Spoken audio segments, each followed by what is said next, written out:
কবি কমলেশ হালদারের কবিতা অপসংস্কৃতির প্রভাব। পাঠ করছি আমি মণিমালা ভট্টাচার্য রুদ্র।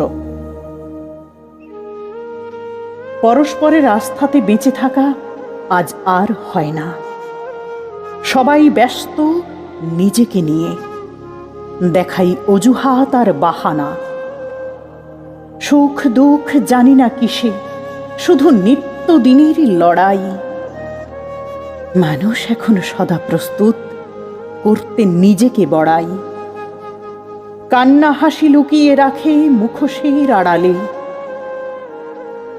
কে বা মূর্খ কে বা জ্ঞানী জানি না, কে কাকে হারালে। অসহায় আর অন্ধের পাশে দেখি না আজ কারো। সমাজ নাকি শিক্ষায় মুড়েছে, মনুষ্যত্ব বিকাশে বেজেছে 12। সুখ বিলাসের করাল গ্রাসে ডুবে আছে যে মন। হীরার দেশে কাঁচের অন্বেষণে এমন মেতে আছে সারাক্ষণ। সমাজের অবক্ষয়ে মানবতা হচ্ছে ফিকে।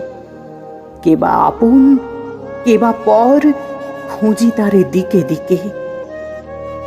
আপন মানুষ যায় না চেনা, তাই তো লাগে ভয়। পেলাম না খুঁজে স্বার্থ বিনা মানুষ এ বিশ্বময়। নৈতিকতা হারিয়ে গেছে শিক্ষাহীন ওই ভাগাড়ে। শকুনের ন্যায় হায়নাগুলো লোলুপ দৃষ্টিতে তাকায় নাগাড়ে। মানবতার শিকল ছিঁড়ে সমাজ সংস্কৃতি আজ বিচ্ছিন্নতাবাদীদের দখলে। সমাজের মরণ সাজ দেখতে পাই সকলে। জানি না এর সুরাহা আছে কোন মন্ত্রে বাঁধা। জগৎ বিনোদন শিক্ষা কর্ম ধর্ম স্বাস্থ্য সবই এখন ধাঁধা।